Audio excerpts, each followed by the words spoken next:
You thought the ending would be loud. You thought there would be one final sentence, one final argument, one clean wound you could point to and say, "There, that's where it all broke." But that's not what happened. What happened was quieter than that, colder than that. A slow vanishing, a dimming, a strange, unbearable silence where warmth used to live. One day they were there, and the next they felt distant in a way you couldn't explain.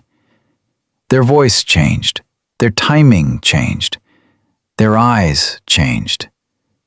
And suddenly you were left staring at your phone, replaying every message, every pause, every shift in tone, trying to understand how someone who once felt so close could become so unreachable. That is the part that destroys you, not just the loss, the confusion. Because confusion is a special kind of pain. It gives your mind no place to land, no closure, no clean ending. Just questions multiplying in the dark. Did they ever love me? Did I ask for too much? If I had stayed calmer, softer, less emotional, would they still be here? And the more they pull away, the more your body panics. Not because you are weak, because you are human. Because your nervous system reads disconnection like danger. Because being left in uncertainty activates the same alarm system that once helped us survive. The amygdala does not care whether the threat is a predator or a person going cold. It only knows that something important is slipping away. So it sounds the alarm. Cortisol floods your system. Dopamine crashes. Sleep fractures. Appetite changes. Your chest tightens. Your thoughts loop. Your body becomes a house full of sirens. And in that state, most people make the biggest mistake of all. They chase clarity from the very person who is using distance to regulate themselves. They call, they explain, they send the long message. They try to be understood by someone who, at that moment, is trying not to feel so much. They offer more love to someone who is overwhelmed by emotional intensity. They push closer, thinking closeness will repair the rupture, not realizing that for an avoidant person, too much emotional pressure does not feel like love. It feels like engulfment, like loss of control, like drowning in expectations they don't know how to meet. And this is the brutal truth no one wants to hear after an avoidant breakup. The more desperately you try to pull them back, the safer they feel staying away. Not because you are unlovable, not because your pain is too much, but because their entire attachment pattern was built around managing closeness by creating distance. Your pursuit does not melt their defenses. It confirms them. It tells their nervous system, see, this is exactly why closeness is dangerous. This is exactly why love becomes pressure. This is exactly why I need to escape. That truth hurts, because it forces you to look at something even deeper than the breakup. It forces you to look at the part of you that thought love could be saved by abandoning your own center. The part that thought if you explained yourself perfectly, suffered visibly enough, stayed available enough, they would finally turn around and say, now I understand. Now I choose you. Now I'm ready. But avoidant dynamics are rarely transformed by your intensity. They are exposed by your absence. And that changes everything. Because despite what it looked like, they didn't stop caring in the simple, shallow way people assume. Most avoidant people do not feel nothing. That is the myth. The truth is more complicated, more tragic. They often feel too much in ways they were never taught to process. Closeness stirs dependency. Dependency stirs vulnerability. Vulnerability stirs danger. So the mind does what it learned to do long ago: detach, minimize, numb, rationalize, retreat. What looks like indifference is often overwhelm wearing armor. What looks like coldness is often a nervous system fighting for space. What looks like "I'm fine" is often emotional flooding buried under control. That does not excuse the pain they caused. It does not make your confusion fair. It does not turn their distance into romance. But it does explain why begging for more from someone who is internally shutting down only pushes them deeper into shutdown. Imagine what happens inside them. They feel your message arrive before they even open it. Their chest tightens. Their thoughts speed up. Part of them misses you. Part of them feels guilty. Part of them wants to respond. But a louder part feels trapped by the emotional weight of the moment. Their brain starts scanning for escape routes. If I answer, this gets bigger. If I explain, there will be more feelings. If I engage, I might get pulled back into something I don't know how to sustain. So they delay. Then they detach further to justify the delay. Then they tell themselves the connection wasn't right, wasn't healthy, wasn't meant to be. Not always because it's true. Sometimes because distance is easier to tolerate when they can turn the bond into a problem. This is why your panic is not met with tenderness. It is met with more distance. And once you understand that, you stop making their silence mean what your wounded mind wants it to mean. Silence does not always mean they never cared. Silence often means silence is the only tool they have to avoid drowning in what they feel. This is the core concept that changes the game. Silence. Not manipulative silence, not performative silence, not silence used as revenge, but sacred silence. The kind that refuses to keep bleeding in front of a closed door. The kind that pulls your energy back home. The kind that says, if you need distance to feel safe, I will not destroy myself trying to cross that distance for you. This kind of silence is not weakness. It is nervous system mastery. It is self-respect in its most mature form. It is what happens when you stop treating your pain like a sales pitch, when you stop auditioning your worth in front of someone whose defenses are too loud to hear it. Because here is what most people don't realize. The chase keeps your ex emotionally buffered from the loss. As long as you are reaching, they never have to fully feel your absence.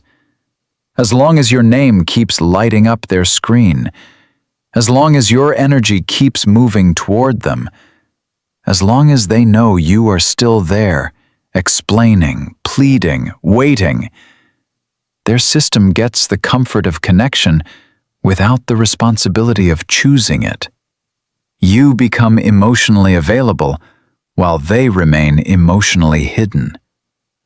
You suffer the withdrawal for both of you. And this is where power quietly leaves your body.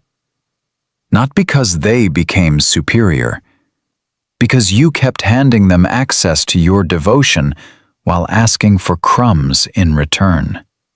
But the moment you stop, something shifts. At first, not always outwardly. Outwardly, it may look like nothing.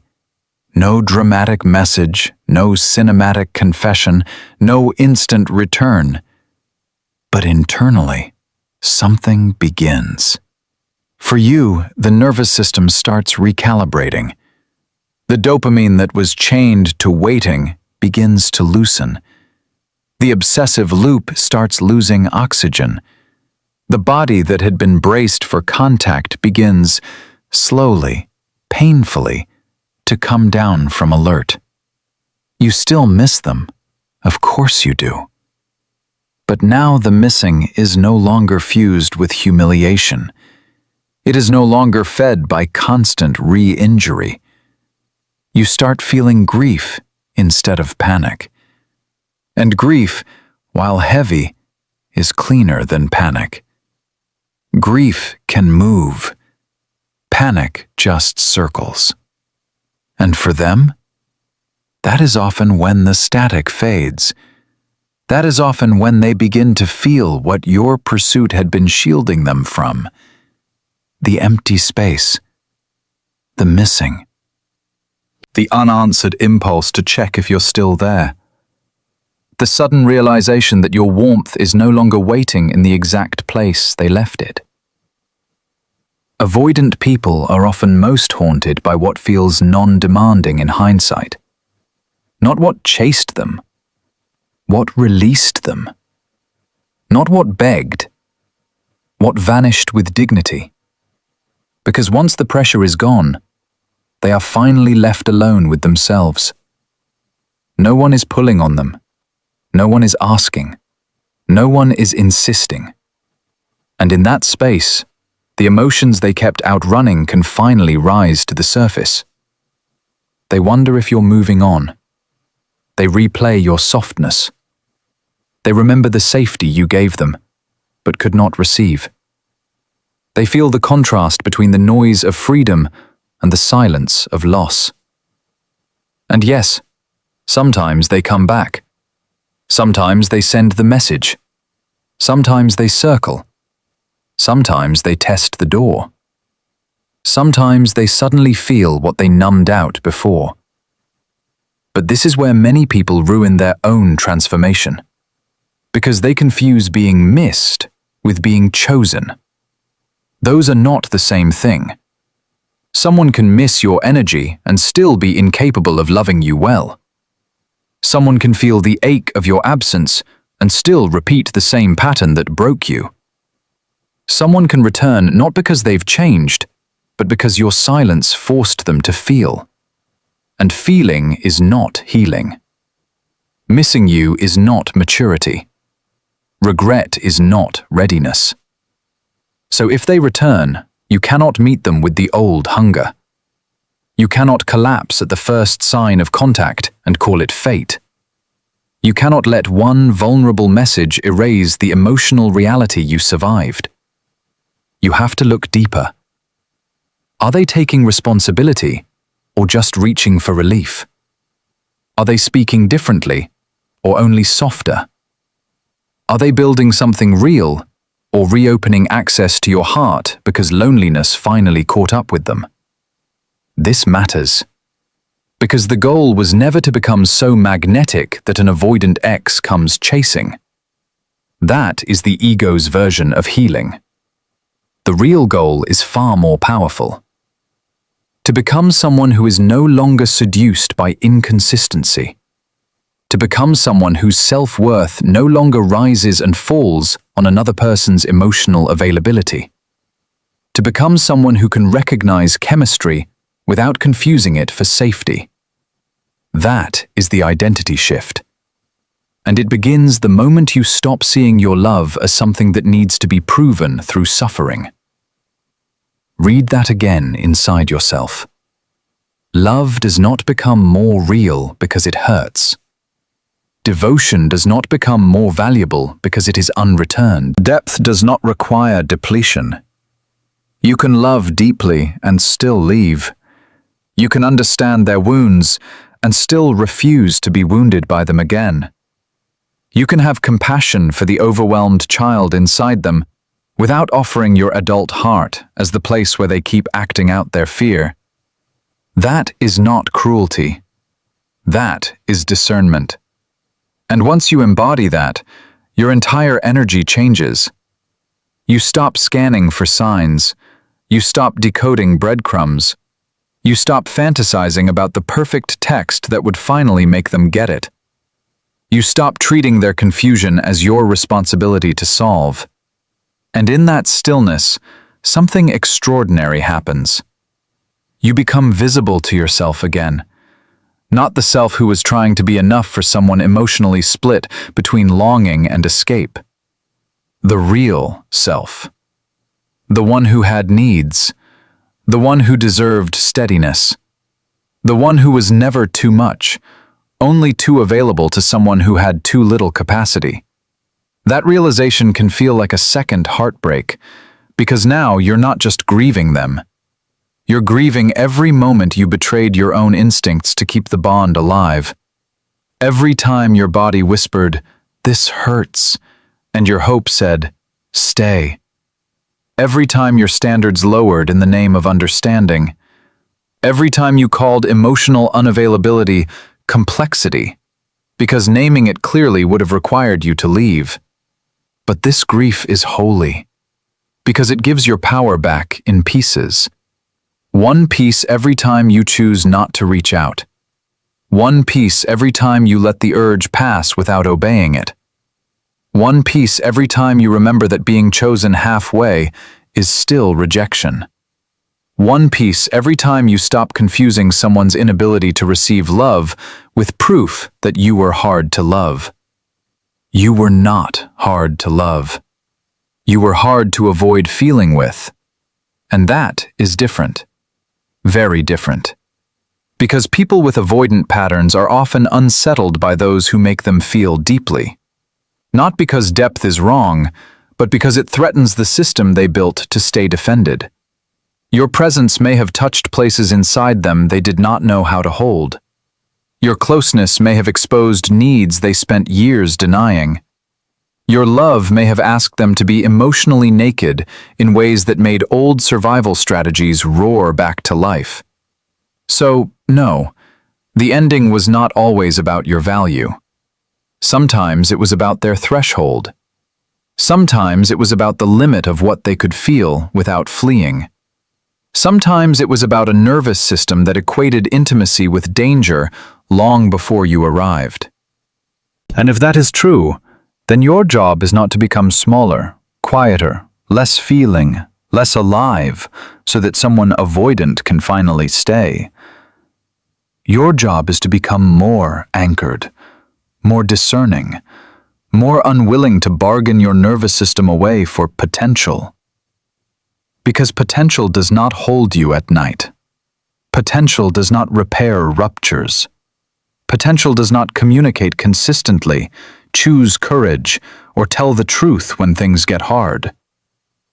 Potential is often just pain wearing beautiful clothing, and you are allowed to outgrow being seduced by it. So if you are in the aftermath now, if your chest still tightens when you think of them, if some part of you still wants to break the silence just to know you mattered, hear this carefully. You matter most in the moments no one is validating you. You matter when no text arrives. You matter when the apology never comes. You matter when the person who awakened your deepest wounds is not the person who helps you heal them. Especially then. This is where your real life begins. Not when they finally understand what they lost. Not when they come back with trembling words. Not when karma swings around and proves your worth. Now. Here. In the moment you decide that your heart is not a waiting room. In the moment you stop calling self-abandonment loyalty. In the moment you realize that power is not making someone love you back. Power is no longer needing to. And that does not make you cold. It makes you free. Free from the addiction to mixed signals. Free from the chemistry of uncertainty. Free from the fantasy that one more explanation could rescue a connection built on emotional evasion. free to become the kind of person who does not beg for what should be given willingly. Let them go if they need distance. Let them face the silence they created. Let them meet their own emptiness without using your devotion as insulation. And you? Come back to yourself with full force. Come back to your body. Come back to your standards. Come back to the version of you who knows that love is not meant to feel like chasing someone down a hallway that never ends. One day, this will no longer feel like the story of how you lost someone. It will feel like the story of how you found yourself at the exact moment you stopped running after someone who could not stay. That is the real shift. That is the real revenge, if you want to call it that. Not that they obsess, not that they chase, not that they finally break, but that you no longer do. That you become so deeply rooted in your own worth that even if they return, you are no longer standing where they left you. You are somewhere else now, somewhere steadier, somewhere sacred, somewhere unreachable by the version of love that asks you to disappear in order to keep it. And from there, everything changes.